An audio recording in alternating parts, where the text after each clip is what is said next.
recall some years ago in our companies producing parts for Porsche, we were talking at the time, I think 10 years ago, 30,000 euros a minute. In 3-4 minutes, you're buying a Porsche, right? Yeah. Everybody will have to use Provo to get the information they require. Maintenance to see, take out the information of the stoppage. It's not a software for production. It's a software for all the operations. Human resources, because we will have the name of the operator. We want to create a system of bonuses for production.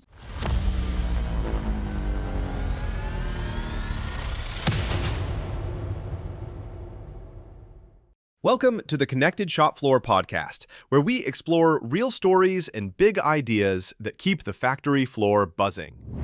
How do you plug a 70-year-old manufacturing culture into the future? Today we find out. Joining me is Júlio Leite, Operations Manager at WEDRONE. From his roots in quality, Julio is currently evolving a company that services companies like Porsche, Bentley, and Volkswagen. And he's moving from an old-school legacy layout toward one-piece flow, computer vision, and real-time digital tools. But most importantly, we will find out why Julio prefers wine over coffee. I hope you like this episode. I'm Marco Tschan, and this is the Connected Shop Floor podcast. I know that you started working here in this world of ours early in the 90s. So where factories, I think, were still managed by paper and fax machines and so on. A lot has changed since then. But has it really, or is it just the same game and we have better and different toys? No, it has changed, of course. Sometimes to my team, I tell them the past, when you wanted to schedule a meeting within the team in the factory, you were filling a paper and photocopying one for each person you are inviting. You are putting them in small cases. So everybody in the morning, they pick up the paper and see, okay, I have a meeting.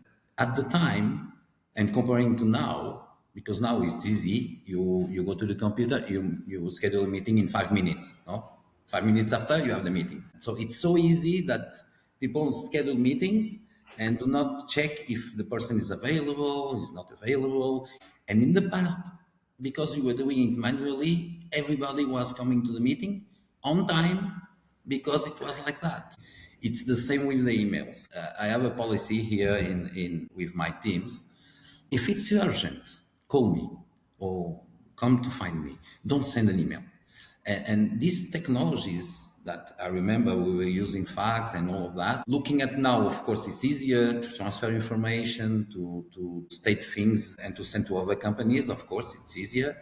That creates also some new inefficiencies. With technologies, we are solving inefficiencies, but we are creating news that we need to learn how to eliminate. Otherwise, also, it can be an efficiency. But it's very interesting because the first time we met, it was during an event. And it just came from your side. You were saying, we are integrating Progro, and I want to bring that to our daily meetings. I want to talk to Progro and have it there as a virtual consultant and coming information back and forth. So how do you see this dynamic and thinking about how the industry was back then in the 90s? As I told you, remember this conversation, sometimes I'm a little bit lazy, and I want the things that pop up very fast. So writing, for me, I don't write so much emails in the company, okay? I prefer to talk directly to the person so I can see the feelings they have. And this is what I expect with Provo in the future, to speak with the software. Because the language and the fast response will be easier to work and faster to have the information. So I'm pushing that to be direct. So like a conversation. I speak to you, you answer to me, we debate. Yeah, it touched there on a point that I love to unpack and try to understand better. When you're thinking about, you started this digitalization project, and now I think you have more than 60 IoT devices installed and connected and connecting real-time data. What do you think is the biggest pain point when doing such a project? And what is actually also the pain that you're solving with it? What's the main thing that you think you gain in the end? What we are feeling now, it's the persons. Because in the past, they were producing, by the end, recording the production on the paper, and this was the routine. But what we want with this, they can check their production check what happened, and themselves decide if they can improve it or not. Okay, because they will have the information directly on the workstation, and we need to train them to have this approach to the software so they can use it also as operators, not only operators, the coordinators also, because everybody will have to use it. Everybody in the plant, not only production. This is what I'm trying to focus all the teams: maintenance, quality, the persons from finance, the persons from human resources. Everybody will have to use ProRo to get the information they require. Maintenance to see take out the information of the stoppage. It's not a software for production. It's a software for all the operations. Human resources, because we will have the name of the operator. We want to create a system of bonuses for production. Why?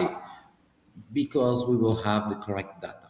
It's not created by hand that you can influence the numbers. You know what I mean, right?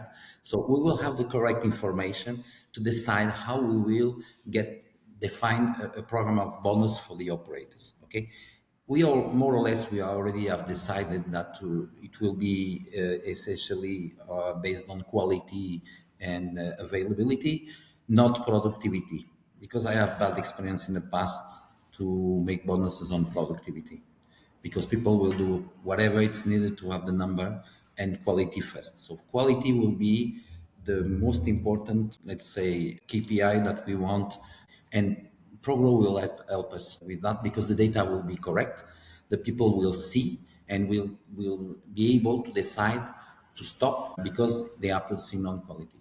I love that because it's an independent third party, right? So we cannot challenge. But it's very interesting how you said, productivity can be an incentive, not the right one. It can lead to the wrong goal in the end. And it's very interesting. If you could give us some examples, it would be great.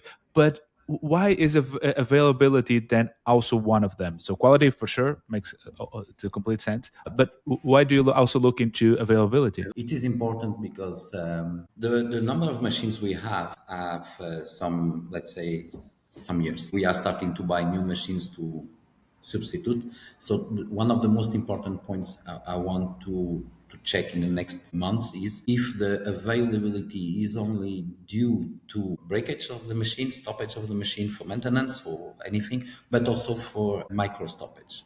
And the first glance of data I'm looking already in program that we can see already, we will have to focus on this small stoppage. We need to understand, because the operator is always inside in the cycle of the machine.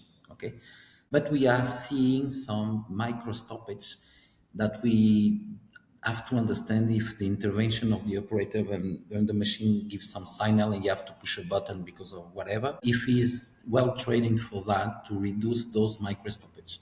So this information will be important to analyze how we will reduce the micro stoppage that are happening. The micro stoppage is the worst because you never know where it's coming from.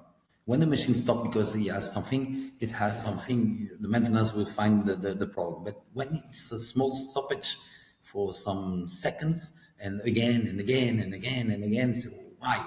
It's difficult without a software like yours to analyze. And with ProGrow, we will be able to do it. Yeah, I know it's like savings, right? Sometimes we think about the big savings and we forget if we save on every little thing a few euros or dollars, then we can actually save a lot. And it's the same with stoppages. We tend to not focus on those small but very recurring stoppages. It's like the expression, if you cannot manage 1 cent, you cannot manage 1 million. So 1 cent is important. 1 second is important. I know that behind the scenes, you're changing the layout quite a bit, and you're changing from individual machines more into production cells, right? So, and from what I understand, you have around 23 casting cells and 39 machining centers. Why do you think this strategy is so important for the way you guys are progressing? In mechanization, we have different patterns of cells. So we have cells that only one machine, one operator to check the machine and nothing else. And we can go to much more complicated cells with 4 machines, robots, test machines, and 2 operators to check the parts only. And why the cell? Because we have different kinds of machines and operators. And in the past here, they were just looking at the overall efficiency of the CNC machines and not the overall. So, but just the CNC machines, if they have a good efficiency, do not give me the information that we need on good parts. I can have a very good overall efficiency in the two CNCs, for instance, in one cell, and the testing machine has problems. The operator do not go and produce the quantity, or the inspection people are rejecting too much parts or are very slow. And on the overall, I have a very good overall efficiency on the CNC machines, but I don't have it in the process, complete process. And makes no sense to only look at the efficiency of single machines. If we have a cell that altogether produce one part finished good, I need to measure the total. Of course, we will have the overall efficiency of the cell. It's okay, no problem. It's not okay. We can check the overall efficiency of each individual process of the cell. And we can see what was the problem to not reach the overall efficiency. That's one point. And the other point is also to force the production team not doing like the past. So if you start the production of one part, you finish it. You do not make buffers. So machining, you put on the side for whatever reason it is, and you will test them later, you will check them later, and by the end, you do not know how much parts you have. You always have to make an inventory. It's a big problem. So I want them to use the one-piece flow concept. It's possible in 80% of the process of the production, and the ones that is not possible because the unbalancing that we have in some processes is so high that makes no sense to put an operator checking the parts if the machine only produced 10 machines an hour, 10 parts an hour, that we have some cases. So yes, we will do a buffer, but it's in the process, it's defined like that, and you do not decide. So it's like that we have to work. So I'm pushing to have cells to oblige the production to produce in one piece, basically. Is it actually possible to do one piece flow, or are you just reducing the size of the batch, smaller batches? Or is it like literally one piece flow? It goes from one station to the other one. It's not real one piece flow by the words, of course. We define some quantities between each machine to be able to compensate the small differences on the unbalancing. Some are very big difference, so it's decided we will not be able to produce one piece flow. It's not possible, or it's not yet possible, because we need to rechange the process or improve it, but it's old project, so maybe we will not invest in this case. So we decide that with this big unbalancing, we will produce by batch defined. Okay. For the other ones that it's clear possible to produce one piece flow, so I start the production and I have good parts at the end, I do not produce for boxes or for buffers, that's for sure not allowed. And that's why I ask you to have the machines and to send the alert when the parts are being inspected with the two CNCs stopped. I want to know why are we inspecting parts and the machines are not working, or the reverse? Why the machines are producing and we are not inspecting parts? That's why we have the overall efficiency of the cell, but we will have the status of each individual stations or steps of the production. So if I see the two squares of the two people that are inspecting stopped and I see the machines working, I will call the manager for sure, asking what is happening. Because one piece flow is also important, not because of the productivity itself, because in the past they were a lot producing to boxes and unboxing, and these movements, it's inefficient, you lose time, but also because of quality. It's important that the part is, you reduce the less possible the handling of the part, because aluminium it seems to be, it's a metal of course, but when the part is mechanized, if there is a small touch between parts, you can damage the part and create a defect.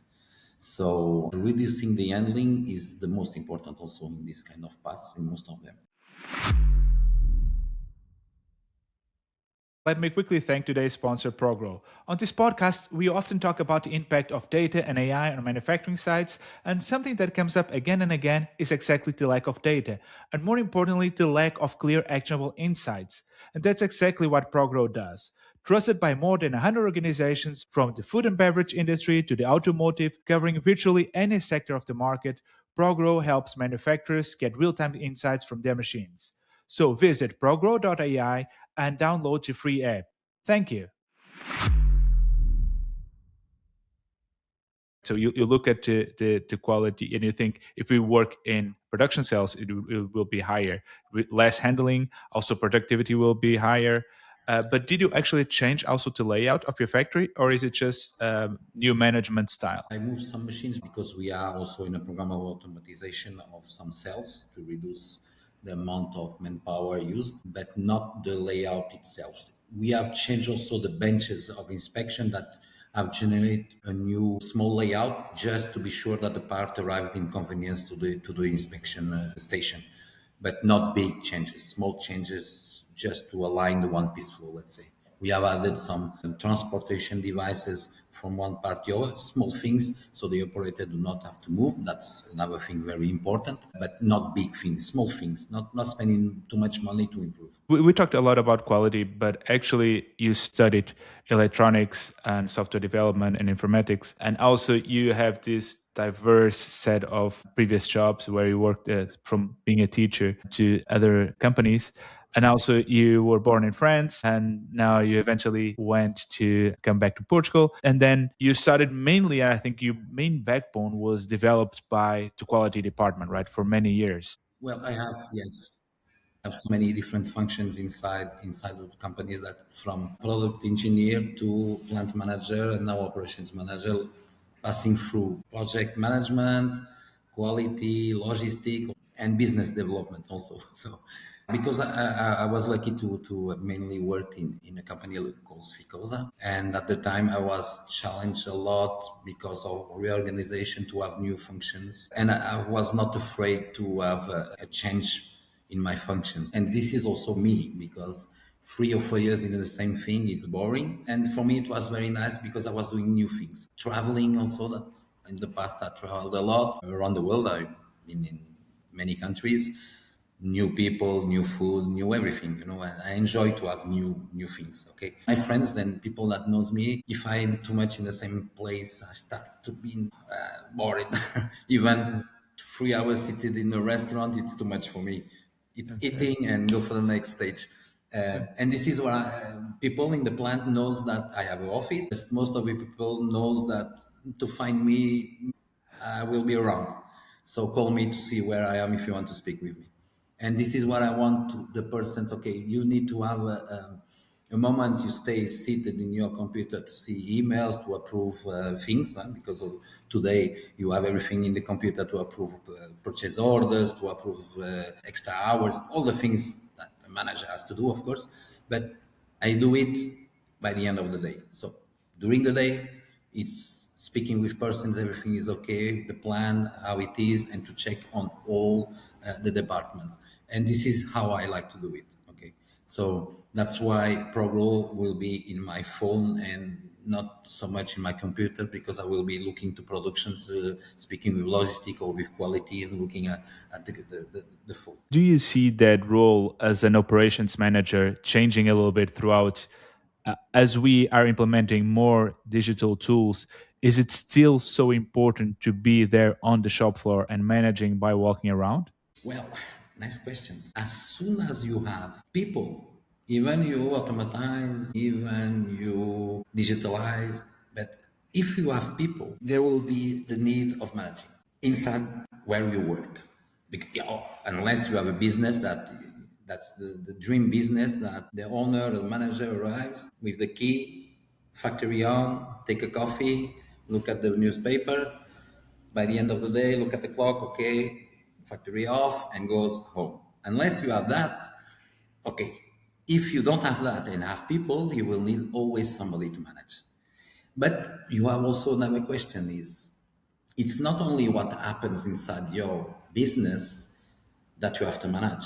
It's what is outside the business, the customers, the suppliers, the bad weather. And when you have news and you have to make a contingency plan, whatever, you will need somebody to make quick decisions, what is the best. Even the softwares or AI, whatever it will happen, will support you. You will need, in my opinion, always somebody to manage.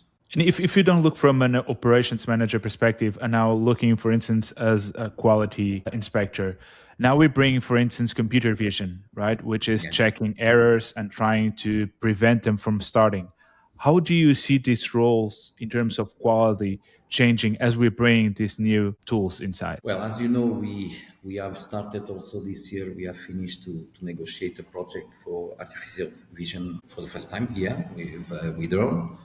We will connect it to ProRaw, so we have the data of good parts, not okay parts directly in your system. The objective of artificial vision will be right now for us to test if we can reduce the amount of person and to be more rigorous of inspecting parts, because aluminium is not stable. Let's say the molds tends to create problems all along the cycles. In general, one mold, depending on the part, will be able to inject 120,000 cycles to 150,000, but as long as the lifetime is going, it will be degradation. So some parts will not be exactly the same when the mold was pretty new. We will generate some defects naturally. What we found out now is that we have a cycle time of the automatic line, so we have limited time to check the part with artificial vision. Okay. If we have to check all the surface and all the holes and everything, will take us too much time out of the cycle time of the automatic process. So at this point, we will choose what are the defects that we want to inspect in the part, mainly the most difficult in the point of view of human eyes, and divide the areas to be checked between the automatic and the manual and see how it works, how it goes. And after we finish the project, one of the most important thing that this process of artificial vision will give us is with the collecting of all the images and type of defects and areas where the defects happen. The next project, if it goes well, will be to use AI to give us the information of the root cause of the defect automatically. So the machine will inspect the parts, and depending on the statistic of the defect, it will alert us, hey guys, in this area of the mold, you have a lack of pressure, something is wrong, directly to the source of the machine that has produced the part. Which brings me back to my question is, if you start having a system that can detect the defects, can start telling you what is the root cause, how does that quality inspector role change? Well, unfortunately, the person that is inspecting, the idea is to remove it from the process. That's for sure. In terms of what the quality department, let's say, will not be right now because, as I told you, we want the software to be machine learning also. So at one point we can see some deviation from the previous stated from the software, but in quality we can see, okay, this is not functional, this is only appearance. We can speak with the customer, he accept the part and goes to the software and change it. Okay, from this point, this is not a defect, or this is a new defect. Also can happen. So the quality persons, not from inspection, but from quality in the shop floor, will have also to work in parallel with the software, okay, the artificial vision. Because if we go strict in aluminium, I'll say, I'm speaking parts in aluminium. If we go strict by the book, we will maybe reject a lot of parts that are not needed. So also there is the process to learn, the machine learn, okay, and define if it's a defect, not defects, because we are talking sometimes less than 0.1 millimeters difference. It will take a long time, but you see it in the near future, after all. It's not something that you will see in 20 years. It's something that you can see in 2-3 years. Yeah, we can, it's in short time. And that's why our stakeholders to invest in this kind of application, because looking at what you see outside in our businesses, everybody is using artificial vision for so many kinds of functions. And we are in automotive industry with a high expectative in quality, and we do not have it. So it's a must. And not only also because we will be more efficient, but also the customers will see us as a company that is improving their process also. That's very important. Yeah, exactly. You said you work in the automotive industry, and for people that don't know WeDrone, they tend to think that it's about drones because of the name, right? Yeah, no, no. The company base name is because the previous company they name of WEDRONE, but we don't produce that yet. We don't. That yet. Okay, so that's We never know. that teaser there. We never know. Yeah, yeah, but I know that you work with these really big brands, right? The Porsche, Bentley, Skoda, and Volkswagen, the gold standard of engineering. So when someone says that quality is free, but the lack of it is expensive, in these cases, it can be really expensive if you ship a product to one of these customers that is not at the right quality level, right? Well, when I arrived to WEDRONE, the company was spending almost 1 million euros per year on non-quality costs for inspections, re-inspections, inspections in the customer, no confidence, and so on and so on. And in 1 year, we have passed from 800,000 euros non-quality to 50,000. So 50K. yeah, yeah, we have reduced a lot, a lot, a lot. Now we are able to control, and all the team knows that the costs are very high. Stopping an assembly line of Porsche or Volkswagen, you don't pay for this stoppage. You pay for the stoppage and all the people that are stopping the assembly line. So I don't know the numbers now. The whole value chain, right? The whole Yes, supply chain. yes, Sorry. yes, yes. I don't know the values now for Porsche, but I recall some years ago in our companies producing parts for Porsche, we were talking at the time, I think 10 years ago, 30,000 euros a minute. In 3-4 minutes, you're buying a Porsche, right? Yeah. And if you have to put new parts by plane, the dedicated plane, you are talking about 30,000 euros also. So it's so important to have quality to avoid those big costs that are not good, for sure. So quality in this case is very important. And do you feel that world-class pressure on your daily operations, daily activities? Do you feel that pressure always? Always.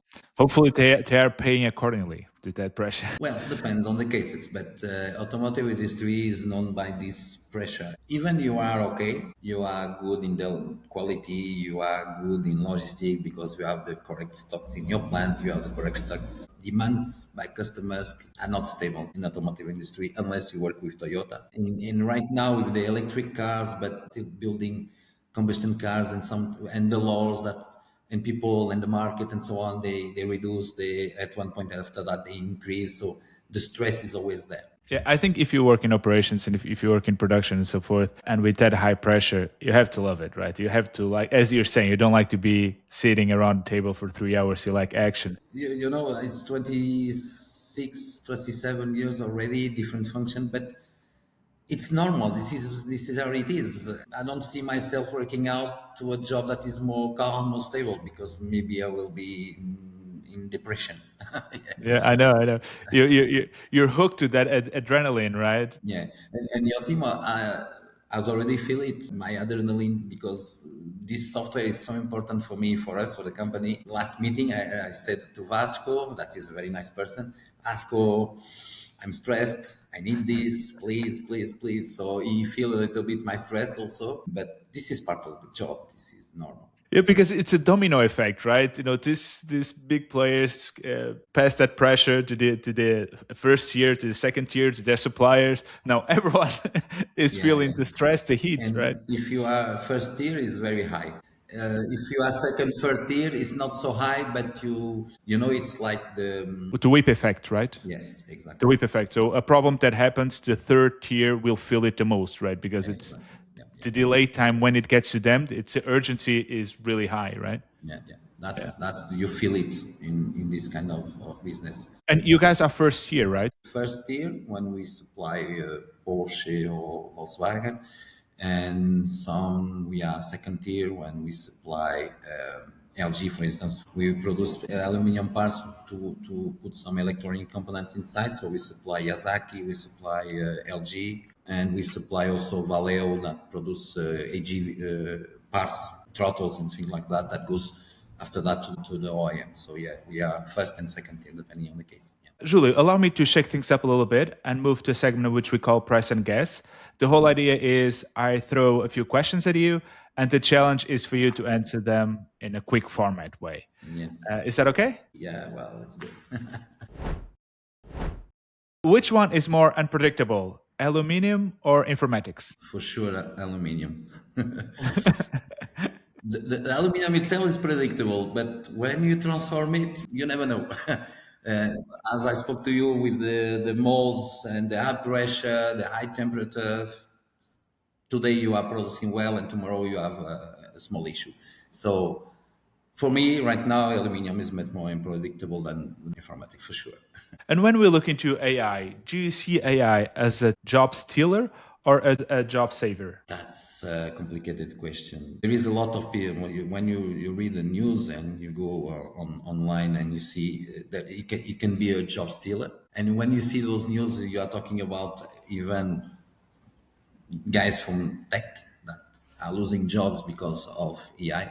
It will be for sure now a job stealer because if the companies invest a lot of money, it's not for nothing. They want AI as I want Pro to reduce my inefficiency. So they will have to reduce their inefficiency and to reduce manpower and to win more money. So by the end, it will be for sure a job stealer. But maybe it can be good because young people in the future will try to find different kind of jobs and not technology. As you see, a lot of people, young people goes to university to have informatics and software and electronics, but you want to find a plumber and you don't find one.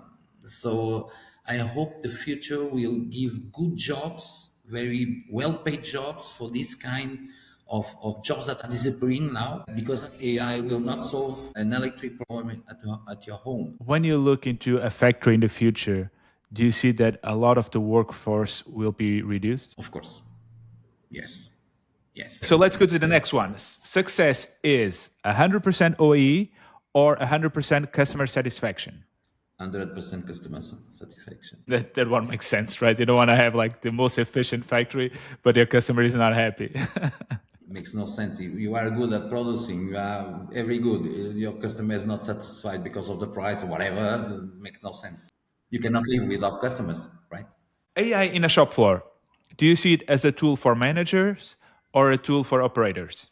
At the beginning will be for managers for sure, but I hope it can be for everybody, for operators also. I don't know when or how, because depending on the training of operators, I believe it will be easy. I think if it well used, can be go shop floor to the operators, of course. Just asking the machine, is there a problem? And the software reply, yes, there is. Stop. For instances, we will see. I hope so. It's great.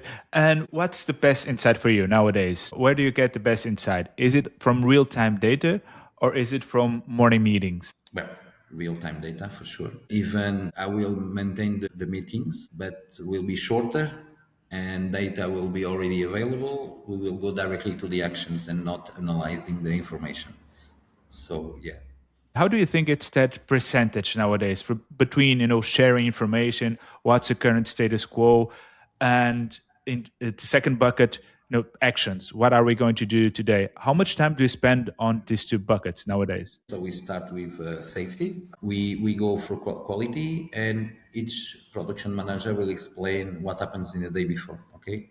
But first they have to write the information of the quantity produced, the overall efficiency, why they had, and explain why they did not reach the overall efficiency. They have to spend some time, even it goes in a A4 paper, but to everybody can see and analyze the information, they have to write it in a board, whiteboard. With your software, we bought a big TV, touch screen. So the information in the morning, we start at 9:30. We arrive, connect the television, the data is already there. No problem. You start to speak about the problems in the action. So you go directly to the actions, and we can use it and define in the team directly the action and write it there. Instead of spending time to write the data of overall efficiency, is spending time to already write the actions they will take. So in the meeting, we just have to read. So we have depending on the days, half an hour, 45 minutes. I hope to do it in less than 15 minutes. Okay, so you might say that nowadays you spend 30 minutes on preparing information, sharing information, and 50 minutes on discussing actions and moving. And you want to cut this first one out, and let's go directly to the 15 minutes. Yes. That's awesome. Now, the last question, the most important one. If you could only choose one of these two for the rest of your life, which one would you choose between coffee or wine? Oh my God. You put me between the wall and yes. I know you love wine. Yeah, but okay, I will choose wine. But I enjoy a lot coffee. My motor works with coffee. Yeah, But if I have that's to a hard choose, one. I will choose wine for sure.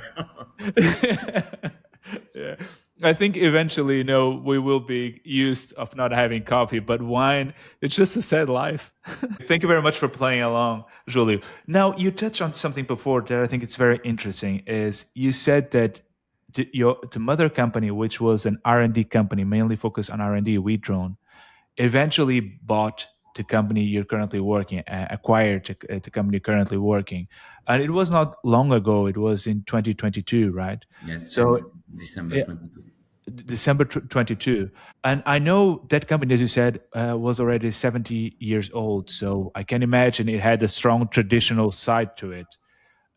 When you look at the company and bringing this R&D innovation team, right, or mentality into a more traditional one, how did that play out? And what are you trying to conserve, more to traditional or more to innovation side? The first things we did in 2004 with the screens, the touch panel, reading the DMCs, and so on. People are accepting very easily these new technologies. Okay, even when we installed the first IoTs with the screen, we made a test. Remember, people were all asking, "Wow, you see the graphics? I will know how much I produce." So I don't see any problem to install technology and softwares in the company. People see something new, you explain what it will be, and they accept and they want. And we already say, "Oh, my colleagues are already working with this. When it will be my time?" So I see that it's very good. People are accepting very well this without any problem. They were writing the production in a paper, okay, and when in 2003 we finalized to install our ERP, we put some tablets in production so they can report the production. And now with ProGrow, they will not have to do it because it will be automatic production. So the information from quantities produced and rechecked will go directly to our ERP based on ProGrow. But anyway, people are accepting a lot of this and they understand what we are doing. You touch a lot on technology and how it's coming inside the factory and how it might, one day start reducing labor. What is that expertise? Is there any expertise from the human side that we will always need or not? Yes. Operators with a lot of know-how in injection and mechanization. We have very good technicians. Okay, even our engineering team has a lot of know-how, and the previous company was known because of this. Okay, and we need to maintain this know-how for sure.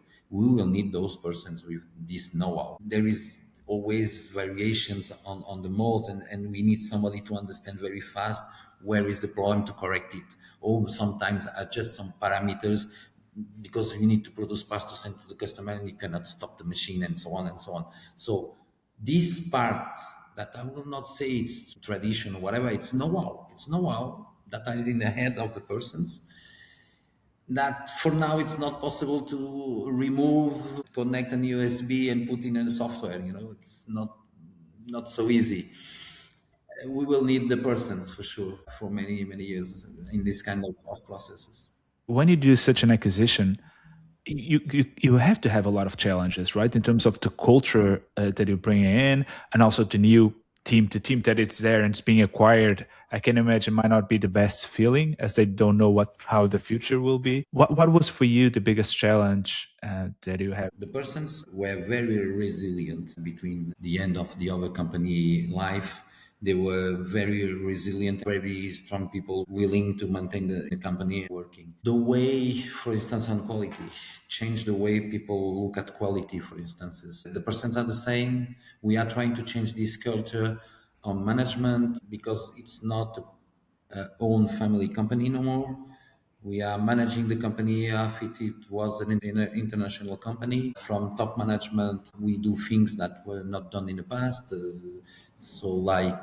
First Christmas dinner outside the plant was with WEDRONE. So things for people, because people is the most important. So our top management is supporting all these actions with human resource, so the people feel better in the company. We have created new spaces for them to be comfortable in the plant, even the locker rooms, and we spend a lot of money. So we have the people with us, so we can change the culture.